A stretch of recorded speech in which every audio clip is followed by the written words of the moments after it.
Okay guys, today I want to talk to you about core strength. What is it? Why it's important? Now this is it's a terminology you hear an awful lot banded around in the fitness and health industry, but it's important for you to know what it actually is. Now fundamentally, core strength is the ability to be able to keep your spine safe. Okay, so if you think about it, your nervous system is your master controller that runs from your brain down what we call the central nervous system through the column of the spine. And if your brain perceives that spine to be anything other than safe, then what it will start to do is it will start to solidify that area and make it restricted in its movement patterns. Now, obviously that has a big effect on the way that you can move, because if it feels safe, then what it will do is it will allow the nervous system to grow out and to stimulate into what we call your peripheral nervous system, which is the nervous system that controls all your muscular movements. So we need to make sure first off that the brain feels as if the spine is safe, to initiate what we call the brain-body connection. So we initiate that neural growth into the surrounding area, and we make sure that the brain feels as if the spine is solidified, so it will then allow you to move in and around it.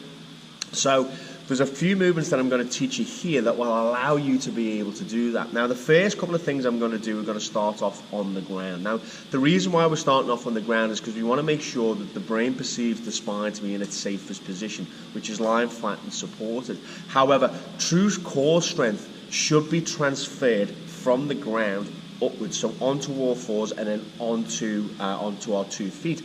Now the reason for this is we spend most of our time, or we should spend most of our time, on our 2 feet. So we really need what we would call our core strength to operate when we're standing on our feet, when we're picking things up off the ground, when we're moving and when we're rotating. True core strength has got very little to do with ab crunches and leg lowers and mountain climbers and everything else. It needs to be something that is constantly used in all the movements that we do. So within our program, you'll see us do an awful lot on purely just getting your core operating right now. The major way that we get this switched on and we get this area solidified is if you just imagine your belly button here, and in your belly button you just imagine you've got a drawstring that runs through from the belly button out through the back. All I'm going to do just to get this area switched on, or to get it firing properly, is actually just draw that string back. So I'm just drawing my belly button in probably about 2 or 3 inches and just tightening up, just not so really tight, just about 10 or 20%, so we can actually feel those muscles are contracting in there. Okay, now when people say to you switch your core on, right, that is all that we're really talking about, just drawing the belly button in a little bit so we start to strengthen up the muscle systems that move and hold the spine in place. Now I'm just going to use that analogy and I'm going to bring it down to the ground. So here on the ground, I'm just going to bring myself down, and I'm just going to have my arms flat to the ground with my palms facing down.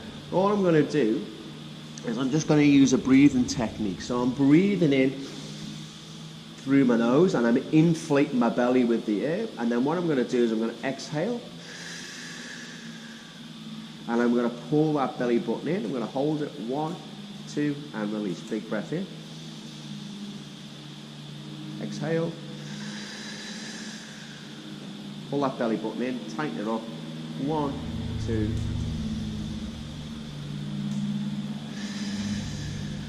good. Okay, so me doing that is really making sure that I get this area switched on, that everything's initialized in and around it, my spine is in a nice safe position, and I'm starting to get that brain-body connection that's coming into that whole core area, that whole midsection.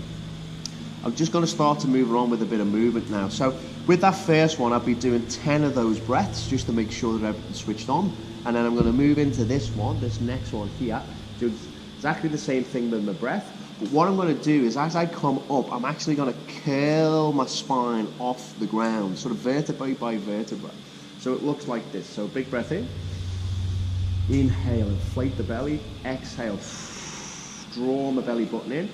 And then I'm going to lift my vertebrae off the ground up to as high as I can get it, with my knee and my hip in alignment, and I'm really tightening my glutes at the back now as well, whilst I'm drawing my belly button in. 1, 2, And then I'm going to release, and I'm just going to gently roll that pelvis back down again to the ground. Okay, so breath in, exhale, tighten, roll that off vertebrae by vertebrae, right up to the top. Good. Okay, now I'm going to do a couple without speaking so you can see it. Breath in, exhale.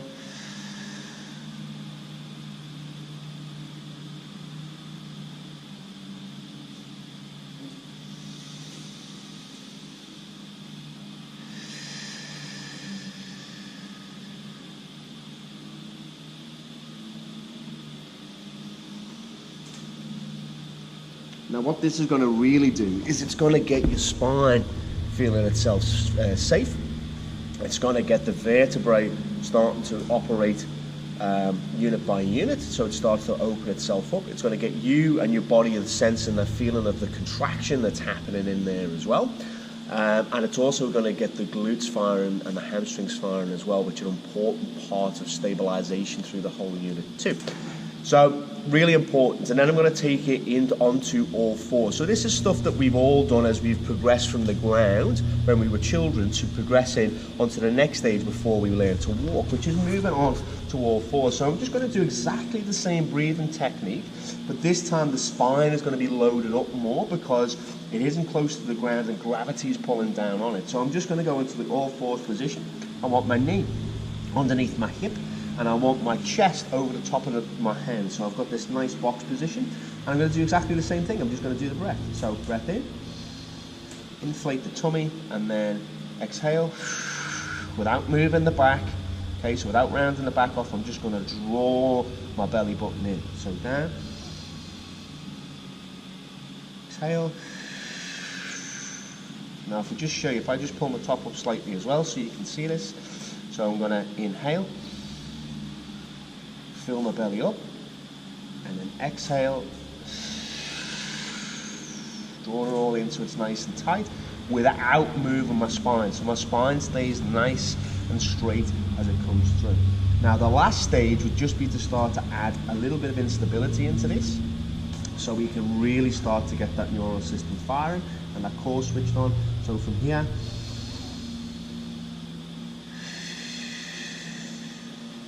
lifting the knee and the hand from the ground.